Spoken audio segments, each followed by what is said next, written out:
News 18 India से exclusive बातचीत में पप्पू यादव का तेजस्वी यादव पर बड़ा हमला, कहा हरियाणा से चल रही है आरजेडी, कांग्रेस के बिना आरजेडी से कोई नहीं बन सकता सीएम। पप्पू यादव ने खुद को बताया राहुल और प्रियंका का सच्चा सिपाही, कहा कांग्रेस ने गठबंधन धर्म निभाया, कांग्रेस बिहार को बचाना चाहती है।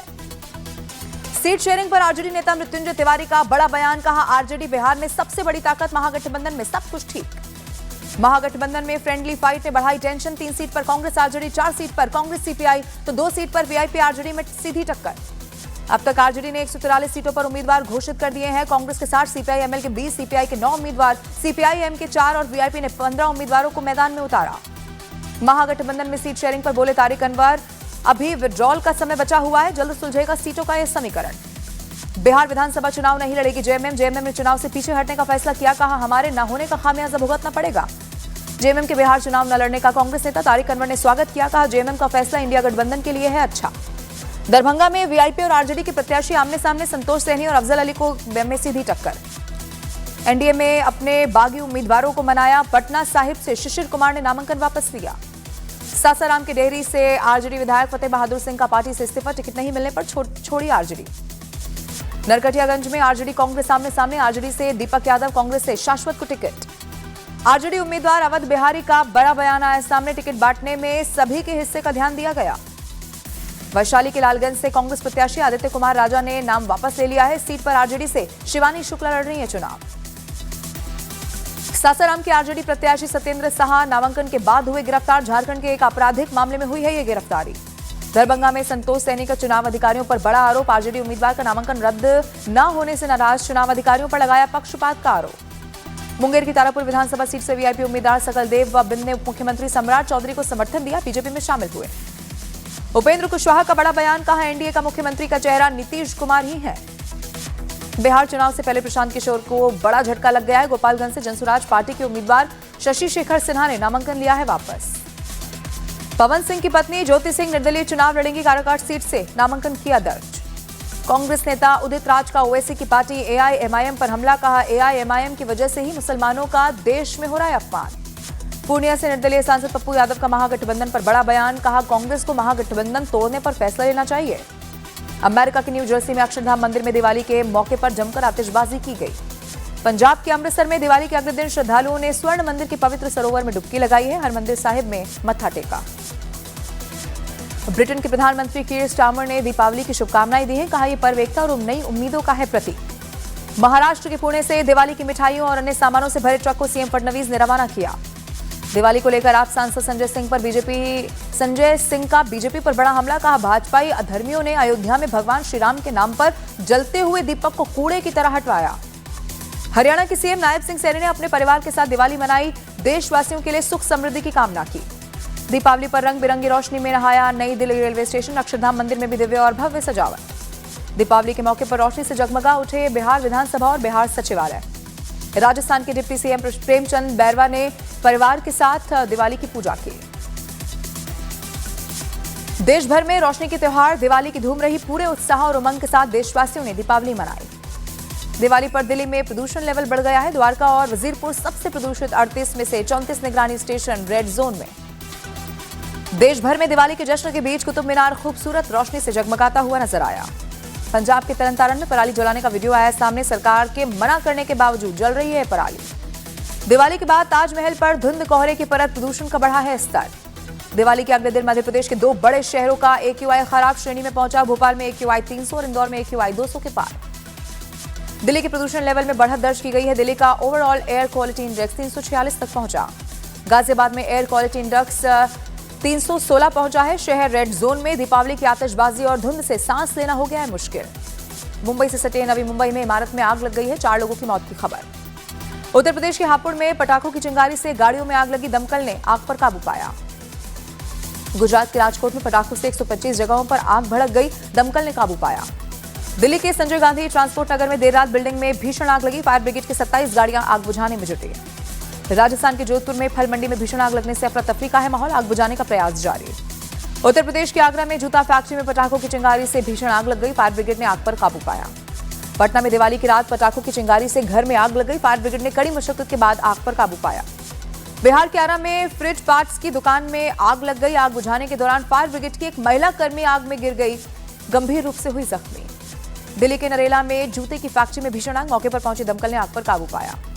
हरियाणा के अंबाला में गोदाम में लगी आग, मौके पर पहुंची दमकल की टीम। गुरुग्राम में एक शोरूम में भीषण आग लग गई, फायर ब्रिगेड की 2 गाड़ियां आग बुझाने में जुटी।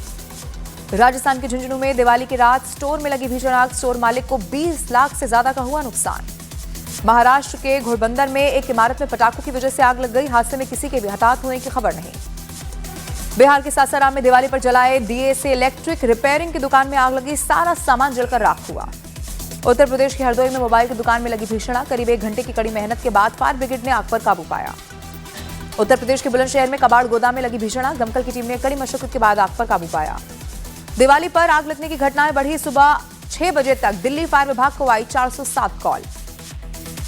आजम खान ने दिल्ली की सीएम रेखा गुप्ता ने परिवार के साथ दिवाली मनाई, प्रदेशवासियों के लिए कामना की। कनाडा में भारतीयों की सुरक्षा पर भारतीय उच्चायुक्त दिनेश पटनायक का बयान, कहा भारतीय कनाडा में असुरक्षित महसूस कर रहे हैं। पंजाब के अमृतसर से आतंकी महकदीप सिंह और आदित्य हुआ गिरफ्तार, पाकिस्तान से आईएसआई ने दोनों आतंकियों को भेजे हथियार। हरियाणा के पंचकूला में पंजाब के पूर्व डीजीपी पर बेटे की हत्या का केस, पत्नी, मां और बहन पर भी आरोप। महाराष्ट्र के जालना में 3 साल की बच्ची को कुत्तों ने नोच नोच कर मार डाला, घर के बाहर खेल रही थी मासूम बच्ची। पुणे के शनिवार वाड़ा में मुस्लिम महिलाओं की नमाज पढ़ने पर बवाल हुआ, शनिवार वाड़ा के बाहर किया गया प्रदर्शन, 3 महिलाओं पर केस दर्ज। बीजेपी सांसद मेधा कुलकर्णी और बीजेपी के कार्यकर्ताओं ने शनिवार वाड़ा के बाहर प्रदर्शन किया। नमाज विवाद पर बोले नितेश राणे, अगर हाजी अली में हनुमान चालीसा पढ़ी जाए तो चलेगा क्या। नमाज विवाद के बाद जगह साफ करने पर बोले अबू आजमी, बीजेपी सांसद अल्लाह से डरे, इबादत का अपमान करना निंदनीय है। वायरल वीडियो पर बोले डीसीपी पुणे कृषिकेश रावले, वीडियो की जांच जारी है, एसआई से शिकायत मिलने का इंतजार कर रहे हैं। कर्नाटक के सीएम सिद्धरामैया के कार्यक्रम में बिगड़ी 10 से ज्यादा लोगों की तबीयत, 20,000 क्षमता वाले स्टेडियम में पहुंच गए थे 1 लाख लोग। मौसम विज्ञान विभाग ने अंडमान निकोबार द्वीप समूह के लिए चक्रवात का अलर्ट किया है जारी, 23 अक्टूबर तक भारी बारिश की जाहिर की गई संभावना। दिल्ली में आयोजित पुलिस स्मरण दिवस कार्यक्रम में रक्षा मंत्री राजनाथ सिंह शामिल हुए, शहीद जवानों को श्रद्धांजलि दी गई। मध्य प्रदेश के शाजापुर में दक्षिण अफ्रीका से आई वाइल्ड लाइफ एक्सपर्ट टीम ने बोमा तकनीक से हिरणों को पकड़ने का अभियान शुरू किया, 21 दिन तक चलेगा ये बड़ा अभियान। बिहार के सासाराम में आभूषण कारोबारी पिता और बेटे पर 3 बाइक सवारों ने ताबड़तोड़ फायरिंग कर दी, पिता और बेटा गंभीर रूप से हुए जख्मी। पटना में पुरानी रंजिश में एक शख्स को गोलियां मार दी गई, युवक की मौके पर ही मौत हुई। जम्मू कश्मीर के शोपियां में जवानों को टारगेट करने की साजिश हुई, फिर सुरक्षा बलों ने नष्ट किया आईईडी। उत्तर प्रदेश के ग्रेटर नोएडा में नाली के विवाद में चली गोलियां, गोलीबारी में चाचा भतीजे की मौत। राजस्थान के अलवर में संपत्ति को लेकर आपस में भिड़े 2 भाई, दोनों परिवारों के बीच जमकर चले लात-घूंसे। बांके बिहारी मंदिर में खजाने की सीबीआई जांच की मांग, संपत्ति के कागज गायब मिलने से ब्रजवासियों में भारी रोष। चंडीगढ़ में दिवाली पर बेटे ने मां को चाकू मारकर मौत के घाट उतार दिया, आरोपी बेटे की तलाश जारी। पंजाब बॉर्डर पर बीएसएफ की बड़ी कार्रवाई, नार्को स्मगलर को किया गया गिरफ्तार, 3.8 किलो हेरोइन, 1 ड्रोन और 1 पिस्तौल की गई बरामद। बॉलीवुड अभिनेता असरानी का निधन हुआ, 84 साल की उम्र में अंतिम सांस ली। बॉलीवुड अभिनेता असरानी ने 350 से ज्यादा फिल्मों में काम किया, फिल्म शोले में निभाया था जेलर का किरदार। निधन से कुछ घंटे पहले का अभिनेता असरानी का social media post viral, fans को दी थी दिवाली की शुभकामनाएं। नाइजीरिया की राजधानी अबुजा में प्रदर्शनकारियों और पुलिस के बीच झड़प की खबर, अलगाववादी नेता की रिहाई की मांग कर रहे थे प्रदर्शनकारी। भारत ने जेनेवा में इंटर पार्लियामेंट्री यूनियन असेंबली में पाकिस्तान को कड़ी फटकार लगा दी है। बीजेपी सांसद अपराजिता सारंगी ने पाकिस्तान को आतंकवाद और झूठ फैलाने पर दिया करारा जवाब। हांगकांग हवाई अड्डे पर दुबई से आ रहा कार्गो प्लेन रनवे से फिसलकर समुद्र में गिर गया, 2 ग्राउंड स्टाफ की मौत की खबर। रूसी रक्षा मंत्रालय का बड़ा बयान, एक दिन में 129 यूक्रेनी ड्रोन मार गिराने का किया गया दावा। खामनेई ने ट्रंप के परमाणु ठिकानों पर बमबारी के दावे को खारिज किया, ईरानी मिसाइलों और युवाओं की उपलब्धियों की सराहना की। रूस ने कहा है कि वो ईरान के साथ सभी क्षेत्रों में सहयोग बढ़ाने को तैयार है। ईरान ने यूक्रेन युद्ध में रूस की काफी मदद की। गजा में हवाई हमले में 26 लोगों की मौत के बाद इजरायल का बड़ा बयान, कहा 2 इजरायली सैनिकों की मौत के बाद उसने जवाबी कार्रवाई की। डोनाल्ड ट्रंप ने कहा है कि रूस और यूक्रेन की फौज को अब युद्ध रोक देना चाहिए और दोनों पक्षों को घर लौट जाना चाहिए। दक्षिण चीन सागर में भिड़े ऑस्ट्रेलिया और चीन, ऑस्ट्रेलिया ने चीन पर उसके विमान को गिराने की साजिश का लगाया आरोप। रूस से जारी युद्ध के बीच यूक्रेन के राष्ट्रपति जेलेंस्की का बड़ा बयान, कहा युद्ध में किसी की भी जीत नहीं होगी। युद्ध के बीच यूक्रेन का बड़ा दावा, अब तक 11 लाख से ज्यादा रूसी सैनिकों को मार गिराने का किया दावा। यूक्रेन के राष्ट्रपति जेलेंस्की का बयान, कहा देश की सुरक्षा के लिए अमेरिका से एयर डिफेंस सिस्टम और राजनीतिक समर्थन जरूरी। नाइजीरिया की राजधानी अबुजा में प्रदर्शनकारियों पर पुलिस ने आंसू गैस छोड़े, प्रदर्शनकारी अलगाववादी नेता की रिहाई की कर रहे थे मांग।